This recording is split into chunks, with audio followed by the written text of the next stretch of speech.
Shalom. Sekian tahun yang lalu saya pernah dengar seorang hamba Tuhan yang gerejanya besar sekali, dan dia seorang gembala dan juga seorang teacher. Kalau mendengar dia mengajar tuh enak sekali.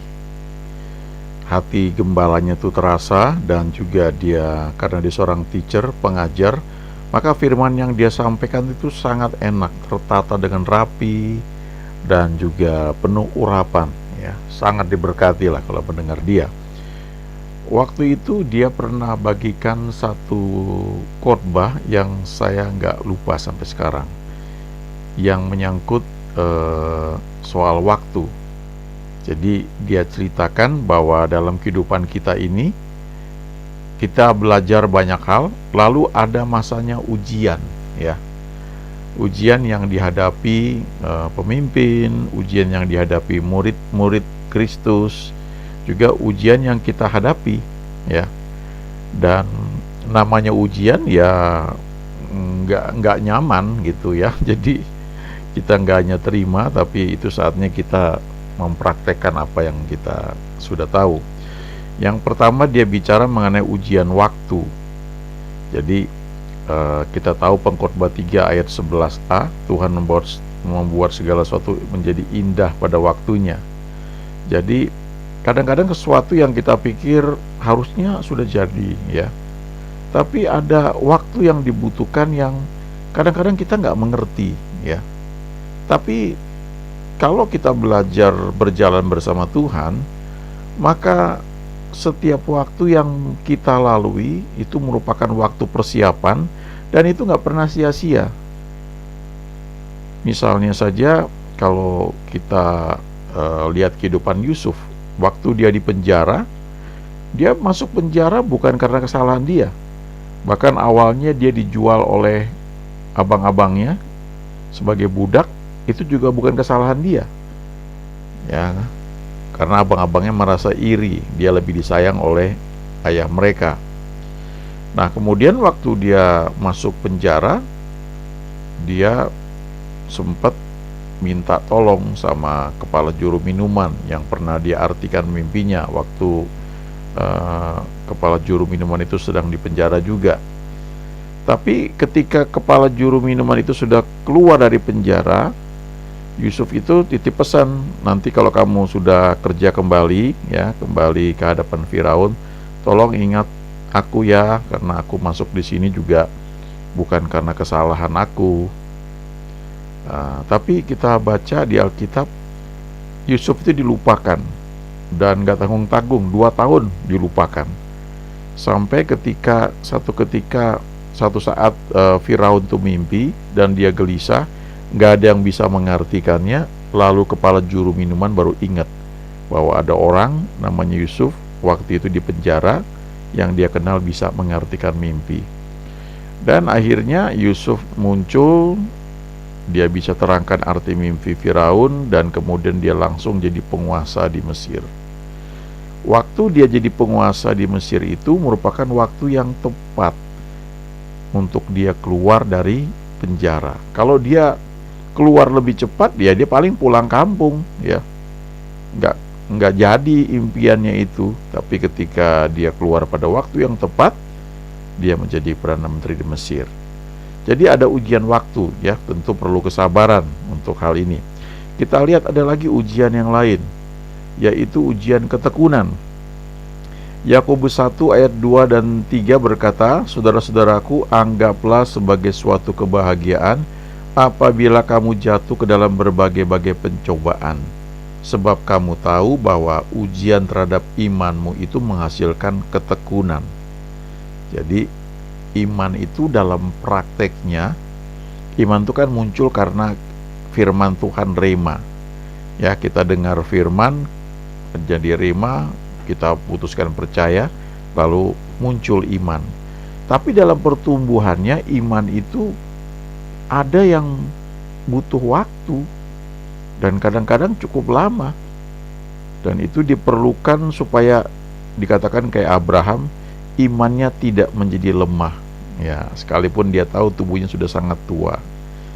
Jadi untuk iman itu akhirnya meraih apa yang Tuhan janjikan, salah satu yang diperlukan itu adalah ketekunan. Ibrani 10 ayat 35 ya 36 berkata, sebab kamu memerlukan ketekunan supaya sesudah kamu melakukan kehendak Allah, kamu memperoleh apa yang dijanjikan.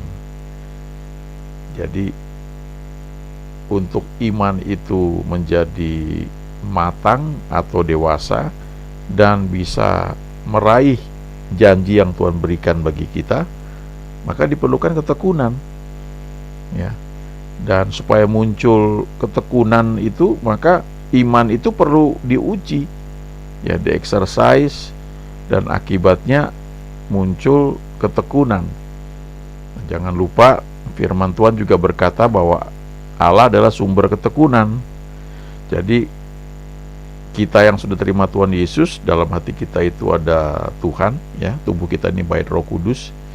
Jadi waktu iman kita sedang diuji, ya, itu akan muncul ketekunan. Dari mana munculnya itu?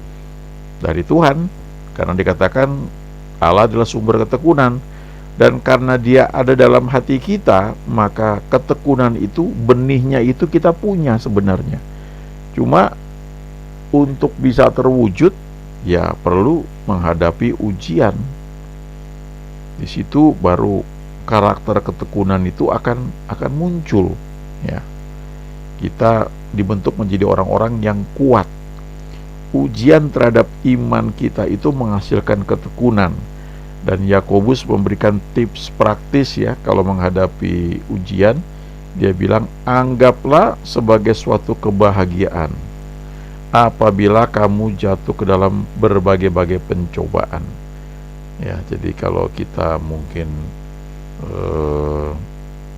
kerja, ya, pulang itu misalnya dijemput, ya, naik mobil, mungkin itu relatif nyaman, ya, relatif enak lah. Tapi kadang-kadang ada juga situasi tertentu, mungkin belum punya kendaraan, harus naik kendaraan umum, dan ada hal-hal yang perlu dikerjakan yang membutuhkan ketekunan. Dan ketekunan itu dikatakan, kalau lebih lanjut dibaca surat Yakobus ini, kalau ketekunan itu sudah memperoleh kematangan, maka dikatakan kita menjadi utuh, jadi sempurna, tidak kurangan satu apapun. Jadi kita lihat, ya, ada ujian waktu, ada ujian ketekunan. Dan ketekunan itu, ya, menyangkut waktu juga. Yang berikutnya, Daniel 6 ayat 11. Demi didengar Daniel bahwa surat perintah itu telah dibuat, pergilah ia ke rumahnya. Dalam kamar atasnya ada tingkap-tingkap yang terbuka ke arah Yerusalem. 3 kali sehari ia berlutut, berdoa serta memuji Allahnya, seperti yang biasa dilakukannya. Nah, kita lihat di sini ada ujian kesetiaan yang Daniel sedang hadapi. Karena dia setia memuji, menyembah Tuhan 3 kali sehari, dia berlutut. Tapi kemudian keluar surat perintah, larangan untuk berdoa atau menyembah Allah lain.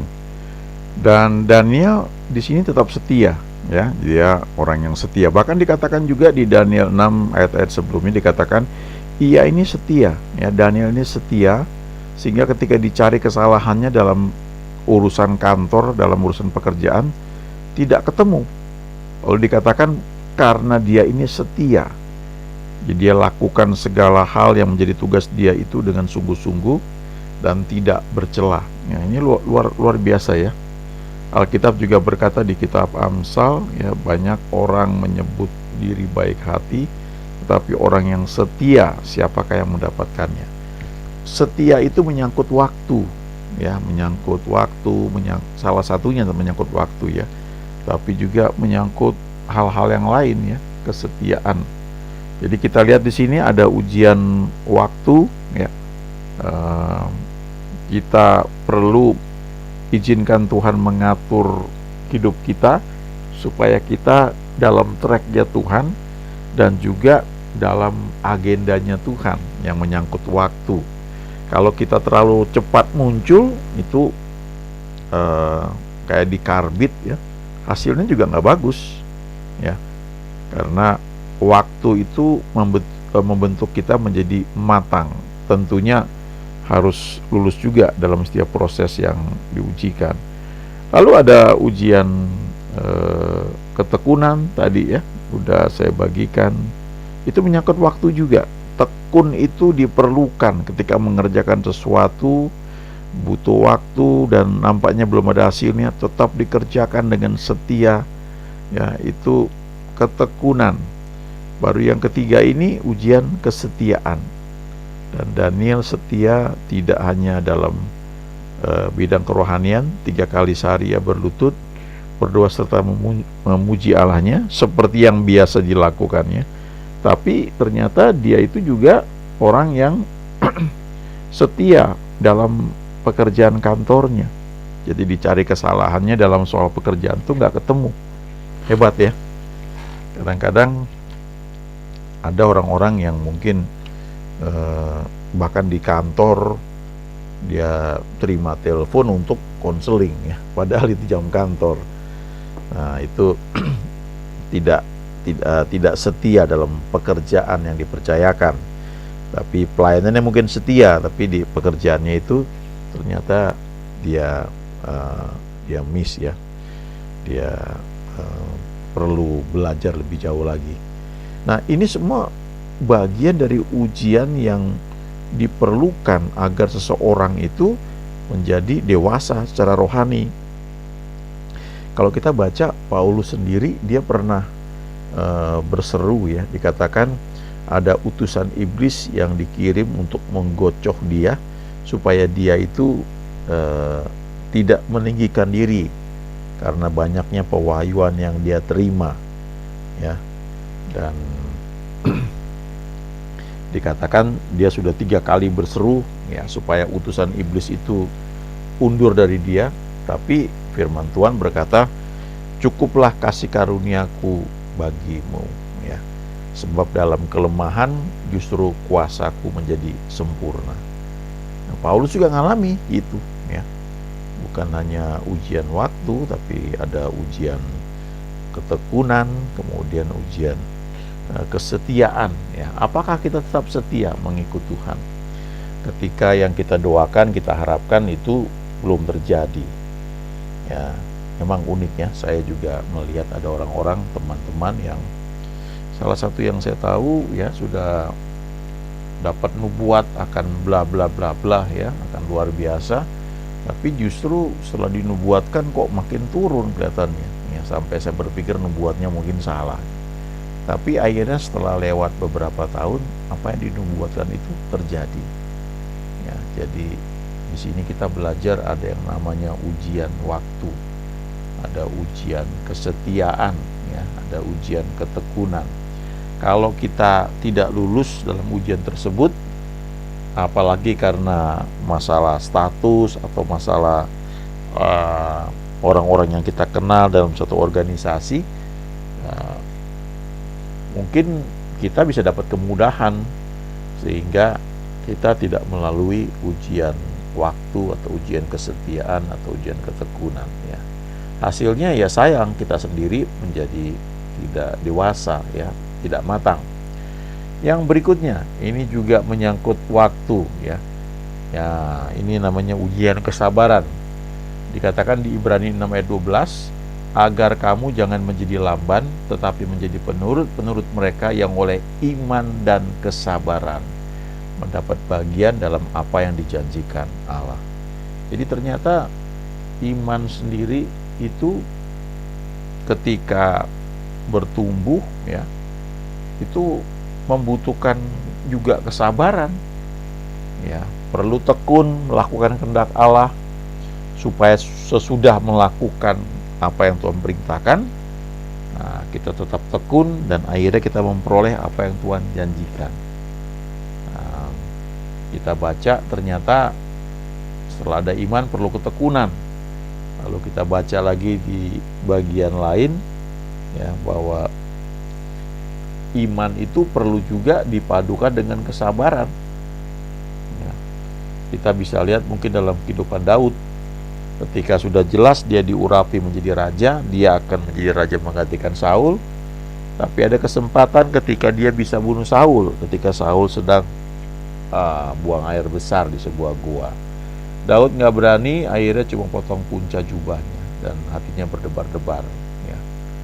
Yang kedua, ketika anak buahnya nawarin, biar aku bunuh aja ini Saul, sekali tikam dengan tombak, nggak usah 2 kali katanya, sekali aja. Tapi Daud melarang anak buahnya melakukan hal itu. Ya.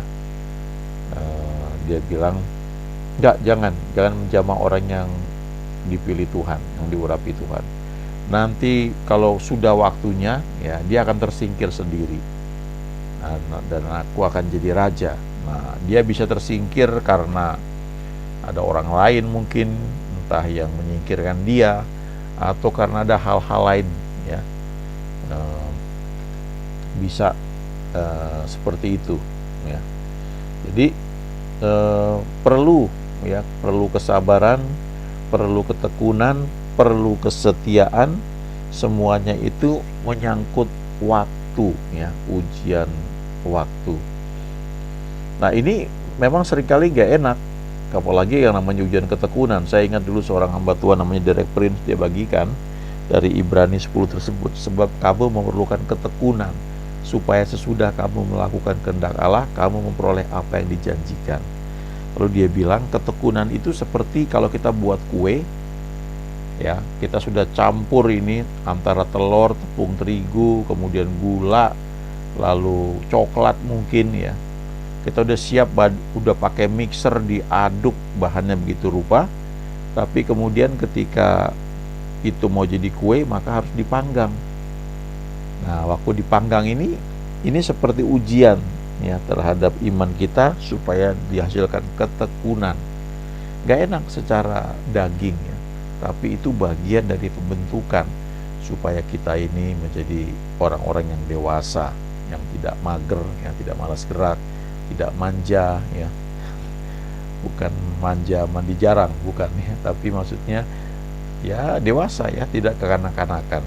Itu bagian yang diperlukan, apalagi kalau kita memang disiapkan untuk jadi pemimpin, jadi leader, apalagi leader organisasi yang besar. Entah apakah itu menyangkut pekerjaan di kantor, ataukah gereja, ya, atau pelayanan lainnya, ya. Nah, bagaimana kita bisa lulus dalam ujian-ujian tersebut, ya, yang menyangkut waktu? Ada ujian ketekunan, ada ujian kesabaran, ya, ada ujian kesetiaan. Nah, itu semua bisa kita peroleh ketika kita fokus kepada Tuhan, seperti Henokh di Kejadian 5 ayat 24. Enoch walk with God, ya. Henokh itu hidup bergaul dengan Allah. Karena dia hidup bergaul dengan Allah, maka dia ketularan apa yang baik dalam diri Allah yang dia sembah itu. Ya, memang gak ditulis di Alkitab dengan jelas, ya, tentang hal itu, tapi kita bisa lihat dari banyak contoh bahwa ketika orang bergaul dengan Tuhan, maka dia mulai diubahkan, ya.